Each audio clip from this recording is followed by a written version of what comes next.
Domestic food price inflation remains high around the world. Data collected between August to November of 2022 shows high inflation in almost all low income and middle income countries, and the share of high income countries, like here in the US, with high food price inflation has risen to 81.8%.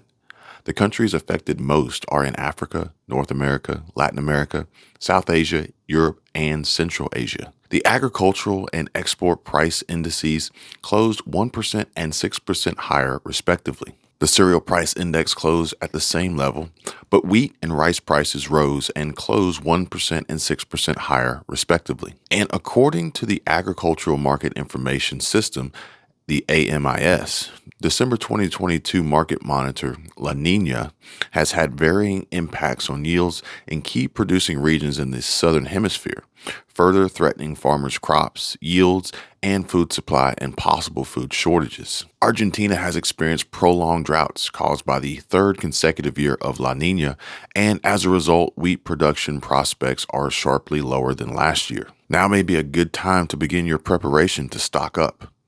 The monitor also indicates that price volatility caused by speculation can increase food security risks, especially for the lower income. The 2022 Global Hunger Index indices that's overlapping crises have exposed the weakness of food systems and that global progress against hunger has largely stagnated in recent years. And according to the report, the impacts of ongoing regional conflicts, climate change, COVID 19, the war in Ukraine, supply chain disruptions, and high and volatile food, fertilizer, and fuel prices have drastically weakened the world's already inadequate, unsustainable food systems. The end result? Well, the world is experiencing the third global food crisis in less than 2 decades, and that is just not good, folks. High food prices have triggered a global crisis that is driving millions more into extreme poverty, magnifying hunger and malnutrition. And according to a World Bank report, the COVID 19 pandemic caused a major setback in global poverty reduction.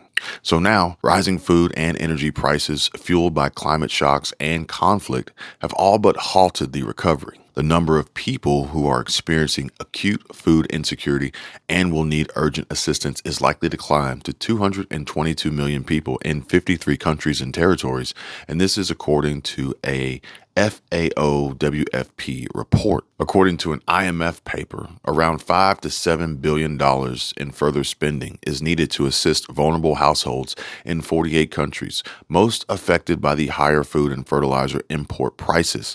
And an additional $50 billion is required to end acute food insecurity. Now, are you prepared to absorb these incurred higher costs? Now may be no better time than any to alert and warn your family. Tell your family to prepare. Avoid the possibility of being wiped out. Grocery prices have become a huge source of anxiety for many American families these days. We're clearly seeing that the current rate of price increases is reaching far higher levels than the official rate of food inflation suggests. And while government officials tell us that we're paying around 15% more on groceries, some staple products have faced spikes of over 100% this year. For instance, a report by Quartz exposes that the price of oats is actually rising faster than the price of oil on global markets. So it's no wonder why store brand oatmeal prices went from $1.99 to $3.99. And according to one of the world's largest oat milk producers, Oatly, strained oat supplies will continue to push prices up in the year ahead. Similarly, due to the cost increase of primary supplies for carton boxes for transport, fertilizers, machinery, and labor shortages at farms, pineapples saw a huge jump in costs over the past 2 years, going up in price by a staggering 78% since 2020. Adding an aluminum shortage to the mix, the cost of canned pineapples skyrocketed from 79 cents per can to $2.22, marking a 120% surge in 24 months. Countries like Indonesia, Thailand, and the Philippines, which produce 75% of the world's pineapples, have faced a year of record drought, floodings, and pests, and lower supplies indicates that prices can only go in one direction. Now, likewise, Given that the cost of refined flour is going through the roof, a convenient and easy to make dish is doubling in price in many supermarkets. Unfortunately, there's no relief in sight for skyrocketing flour prices, and customers are already noticing its impact ripple through the cost of many of their favorite foods. Just the other day, a woman mentioned online saying that the other day I went to buy a pack of ramen that used to be 25 cents. Great meal saver on a night before a paycheck hits. Can always find a quarter. I hadn't bought any in a while and almost passed out to see it was now 45 cents. Can I still find 45 cents? Sure, but it just captures the whole problem. Prices didn't jump, they did an Olympic pole vault. And farmers, food makers, and retailers are all warning us that a wide range of grocery products are about to get even more expensive in 2023. And as it turns out, the surge in consumer prices wasn't transitory after all, and a series of events that continue to impact our food supply chains throughout the entire year are making the outlook for the next few months even more disturbing than it already is right now. After 2 years of persistent price oscillations, American consumers really do deserve some good news, at least to start the new year on a good note. But many may agree that honesty is worth more than false hope. And while our leaders continue to deny the seriousness of the problems U.S. families are facing, I feel as though I have a commitment to you to always bring the news no one else seems to be talking about.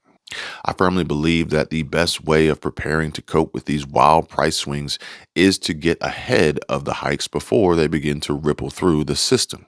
So here's a list of over 15 grocery items that are set to face significant increases in the near future.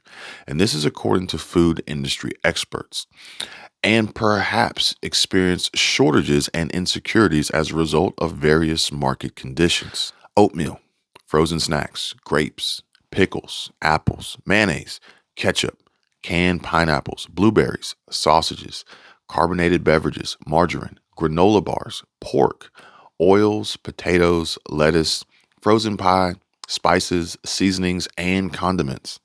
And the scary part is that it's staple products: oatmeal, eggs, flour, ramen, dairy.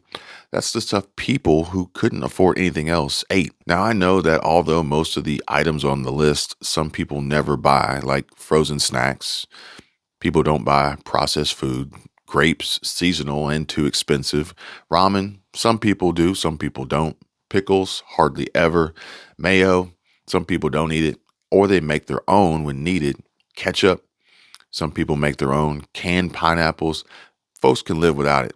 And although some people really love pineapples and blueberries, they're seasonal and very expensive.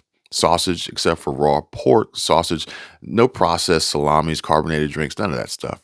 Don't drink it. Margarine, it's pure poison if you ask some people. Granola bars, people can make their own when the ingredients are available and affordable. And things like olive oil, vegetables that you eat daily, those are seasonal and affordable from time to time. Some people will say never buy frozen pie. While many amazing home chefs love spices and have tons of them stocked already and make their own pickles, salsa, and other hearty spices and stuff like that, I do believe we can and we all will agree prices are still going up. And you have to know by now the reasons why this is happening. I also recommend watching my upcoming video on the Great Depression cooking and how we can use history that teaches us all how to make a whole meal out of what you have in your cupboard or in the woods nearby or in your yard. Learning how we can all cook almost 100% from scratch and don't even need to buy bread anymore. But still, flour has definitely gone up, but still cheaper than buying bread, typically at the store. Now, I read a comment from a viewer and it said, I spent 3 years living in Alaska while my husband served in the military there. Anyone that's ever lived in Fairbanks knows how brutal the winters are. They are mercilessly cold, like negative 40 degrees Fahrenheit. I started keeping more pantry staples like several different kinds of flour for pasta, bread making, etc. 2 or 3 types of sugar or sweeteners, yeast, basically typical ingredients that you can use to scratch make anything.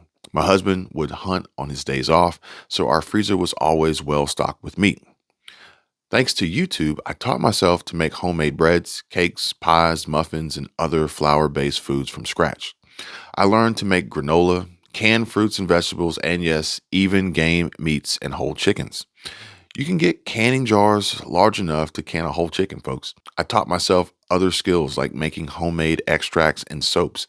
I also taught myself crafts to keep busy by keeping the basic ingredients around the house. If I ran out of something and didn't want to go face the brutal cold weather, I could always make what I wanted or needed from scratch. I learned to do a lot from watching YouTube videos.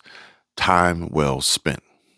Well, what a wonderful share, and I appreciate you all for spending the time with me here today. Until next time, you all take care and be safe.